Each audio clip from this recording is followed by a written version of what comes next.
Yo, guys. Welcome to the Pantano Podcast. I'm Matthew Skelton, and I have here with me Evan Savage. All right, guys. So today we're going to be talking about something I think is a bit controversial amongst the kiddos.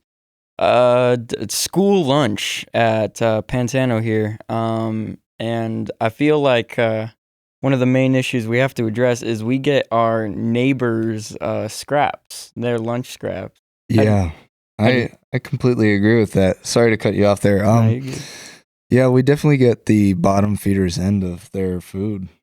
Yeah, because what is it every day? It's like a burger and just maybe a spicy chicken sandwich, and then you obviously have your salad and whatnot. But is that really what the Andrada kids be eating? No, they actually have nachos and stuff, which they just started trying to provide to us. But most of our food comes to us cold, hard, and just not really edible. Yeah, I think that's what most of the students been saying. I'm gonna be honest, but on the other hand, we have students that love it for some reason, and I find that weird. Do you have any explanation for that one?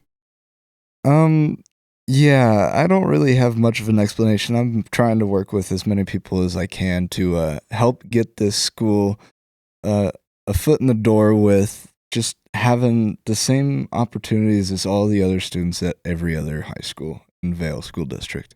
You know what? That's beautiful, man. How are you working on this stuff? I'm working closely with our principal here at Pantano High School, Mr. Isaac Walco, and trying to set up some meetings with the Health Administration Board and the principal and vice principals of Andrada Polytechnic High School so we can discuss lunch opportunities for our school. Yeah, I feel like is definitely a need because as a former Andrada student myself, I used to eat good over there. We're talking nachos, quesadillas, all that good stuff, man. They used to have ice cream and all that stuff over there. Oh yeah. Again, we don't get nearly half that over here, and the topping of it all is they literally get to top their foods, and I just feel like it's really unfair. Although a smaller school, we should still have a kitchen over here. How do you feel about the kitchen part? I definitely feel it is quite unfair because that isn't actually even supposed to be a snack bar. That originally was the janitor's closet that we're eating our food out of. Our TV doesn't even work above our food, so our menu is never changed. It's never updated, nothing, and we're gonna try and get that worked on soon. And I also just discussed this with one of the health administration members as well. They were just discussing food portions over at Andrada, and they said they were over portioning for the students there. So they're going to try and cut them down to make it fair for us. But at the same time, I feel like they should just give us all larger portions because I know it may be a little bit higher of a budget to have to do so, but these students need to eat, and some parents can't afford it. That's what school's for, to give us an education, the food and resources we need to have a better future for these kids. I wholeheartedly agree there. So, you know what? I don't really know how to go off that, but we're just gonna start back at Andrada. I feel like it really needs to be done. To cut down their portions in order to bring all of ours up, because again, we're getting the bottom of the barrel, the smaller portion of it, while they're eating good. I don't know if you ever seen that one picture of like the fat guy getting all the water and the people. I don't know what I'm bringing up, but point is they need to cut down.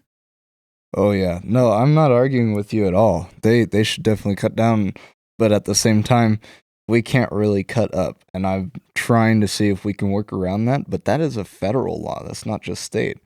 So trying to change this will be something that we're going to have to fight as not just a school district, but a state, and then as a country, as a nation. We're going to have to fight this. This is going to be huge if people can hear our voices. Oh yeah, I figured as much because there's no way it would just pertain to one school, because once one school hears that other people are getting this treatment, then they're gonna want it. So it's gonna turn into a big event if people hear.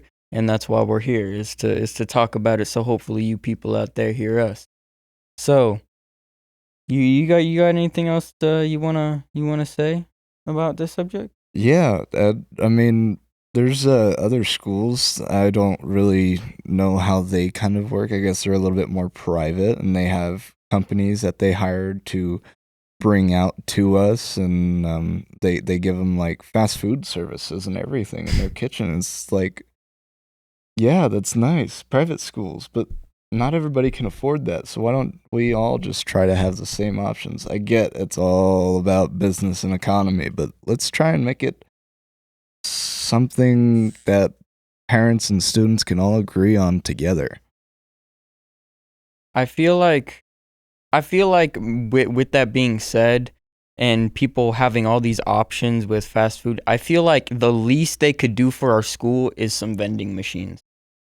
Oh yeah, I've been trying to work on getting us some vending machines here at Pantano as well, and knowing that all the other high schools and Vale School District have some. That's exactly what I'm saying. Is it would be bringing in funding for the school while feeding our kids. You know what I'm saying? Yes. The one thing about that argument, though, is they're trying to switch everything in the vending machines to nutritional only. They don't want to let us have anything enjoyable in life. They're trying to take our smiles away. I feel like that's terrible, man. It's like Michelle Obama all over again. Like first they ruin our lunches, and now they're trying to ruin our vending machines too. Our vending machines were to go and get our happy snacks, bro. Like they're not, and now they're trying to take that away from us as well. But a vending machine would still be nice to just be able to get that snack. You know what I'm saying? Oh yeah, 100%. This is something that definitely needed to be discussed, and I'm glad we're doing it together. So far we have discussed the vending machine problem. We've discussed lunch menu portion sizes and all sorts of stuff like that. And I don't know what else to add on. Do you? If we have really nothing else to say on this subject, I really wanted to bring up something very important over here.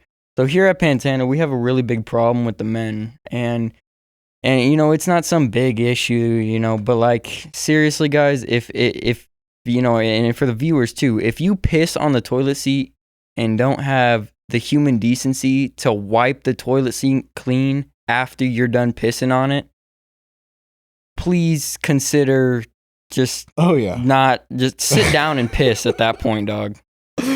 Oh yeah, no. There's sometimes in that little bathroom stall where you sit down and you can't even see it because it's like shaded in there. Exactly, you forgot to look. Or something like that. And you just had to go real bad. You sit down and your ass is just soaking wet, and you just it's